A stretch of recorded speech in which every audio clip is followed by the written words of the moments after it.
Hello and welcome to the Week 1 lecture for Art History 130 Museum Technologies. I wanted to briefly review the meaning of the word technology. As I'm sure you all know, that's basically the tools that you use to get your job done in any field. And while we use it more typically to talk about computer technology, I will hit on all the different kinds of technology used in museums. This week's points are the overview of basic museum and gallery definitions. I want to talk to you a little bit about the jobs, the roles, because I think that's an important starting point to understand how the technology gets used depends on what you're trying to do with it. I'm going to tell you about who I am and why I think I'm qualified to tell you about these topics. And because we are using discussion forums as part of our grade, I'll give you the first topic for what we will do in that forum. So, starting off though with a real general breakdown in museums, as far as I'm concerned, there are typically three major areas of work that are being done. One is preservation. Most museums are in the line of work of keeping stuff. There are exceptions to this rule. There are children's museums that aren't necessarily working to protect stuff, but they're working to protect ideas and the communication of those ideas. But in general, they do that with stuff. So preservation and keeping of stuff is the first. Presentation and education, the front of house stuff, the way that people on the outside see the stuff that's on the inside, and the promotion and business end of the thing where they're keeping the wheels turning in the background, making sure that the building is able to open its doors, people are aware that it's there and coming in to visit. So, my name, as I said, is Tim Campbell. I started off in school studying marine biology, and I have a bachelor's degree in that field. And while doing that, I started working for the first time with a collection. The school I went to had a collection of preserved fish specimens in glass jars full of formaldehyde with 3x5 cards labeling them. And that's where I had my first taste of this kind of work. And I soon after that took a summer job working for a museum of cultural art, and I learned that I really enjoy all of the things that go into this field. So if you follow the link at the bottom of this page, you'll get to see the progression of my career from those early days through my current efforts. And I won't go into all the details here. You'll pursue that on your own if you're interested. And I would welcome your questions through Blackboard. I'd be happy to answer anything that you want to know in more detail about that. So, in giving this more context, I wanted to provide some links to actual real world museum professional organizational charts that show you the job titles and how they relate to each other, who answers to who. And when you start to see some of those titles, you start to have, again, an understanding of what the roles are and what tools they might need to get those jobs done. And those are all things that these technologies would be tools to assist them with. Typically, when you look at these charts, some of them may or may not show, but at the top, the highest level, there's a governing body, a board of governors, a board of trustees, a city government, a state government, a federal government, a national government, whatever the case may be. But then when you get in, actually in the door of the building, there's a director or a president, and then things get split up. And as I said, I'm going to look at those three categories: the preservation, the presentation, and the business side.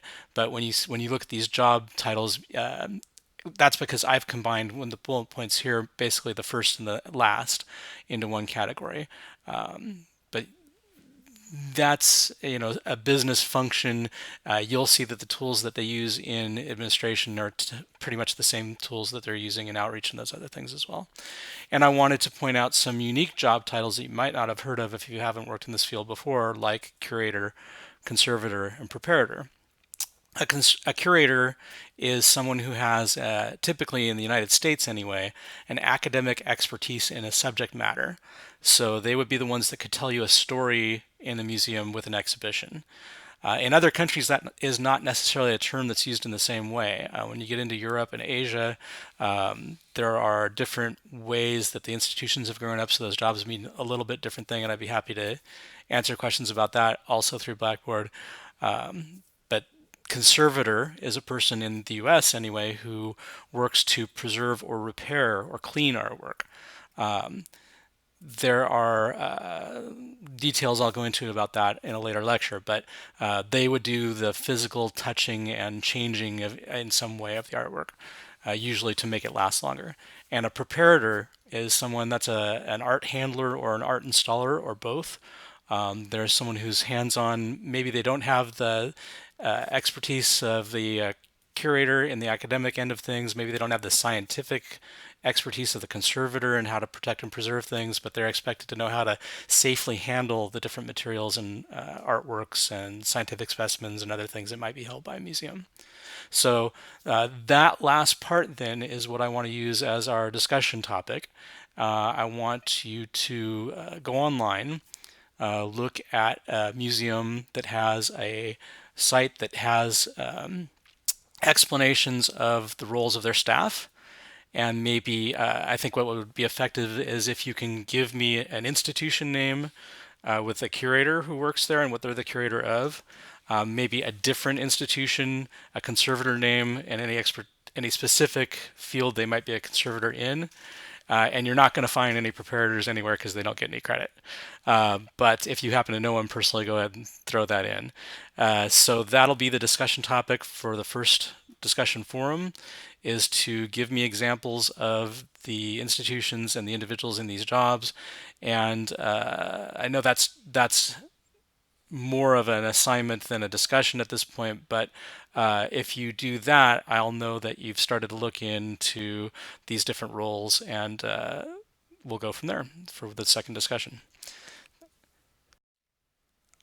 When I taught this class in the classroom, I did find a book that I could sort of make work, but I've abandoned that for this online version because it didn't really fit exactly the way I wanted to do things. But I think it's worth a quick look at how they broke down the information just to give you an idea of another way of looking at it than the way we're going to look at it. It might be something that you find interesting, it might not, but I think it's a good thing to see.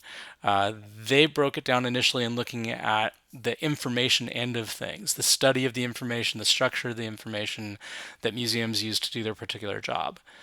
Their second part was how technology is used to create a virtual experience for the outside person, and it focused on that idea of what is the experience. Their third part of the book talked about the same thing, but with a point of view particularly of providing access. So who got to see it? How did they get to see it? Especially with regard to folks who have physical handicaps. The next part was about how technology was used in education, and we are going to talk about that. The fifth part was how the objects that are held by a museum might be treated in a virtual reality environment. The next part was digitization projects. How do they turn what they have in a physical world into something that could be shared in a digital world? And then the last part was trying to make sense of all that together, which is an effort we will also make in this class. I feel we will probably have better odds of doing than they did in the book. And I've provided another link here for an interesting article called Five Ways Technology Will Shape the Nonprofit Sector in 2014. Obviously, that's a couple years out of date already, but it's worth the read to see how people in the field of nonprofit businesses, which museums definitely are, were looking at technology. And again, I wanted to say, technology is the tools that you can use to get your job done. And some of these things occur in businesses pretty much across the board. Uh, but it's important to remember what they are. They are, in fact, technological tools. So you have your Microsoft Office suite, right? You've got Outlook for your email. You've got PowerPoints for presentations just like this one. Everybody's used Word or some other word processing application. Excel spreadsheets, and Microsoft Access, which maybe fewer of you have used as a database. All of those things are things I've certainly used in my job every single day.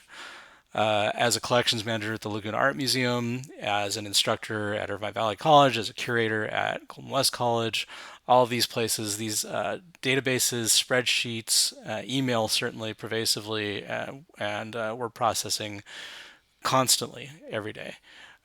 Adobe Acrobat, especially the free Acrobat Reader.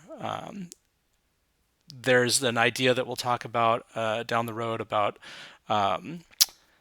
common platforms and the easiest way to ensure that your data can be read by the people you want to share it with.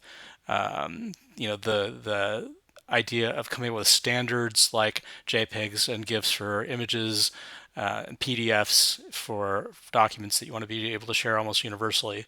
So Acrobat Reader is an application that reads those. And then Photoshop, Illustrator, and more specialized graphic design applications that are also becoming pervasive and sort of universally understood to exist, if not constantly in use. So think about those tools, look around at other places in your life where you're using those, and think about how they might be used in particular in a museum environment. And those are things that we'll talk about as well.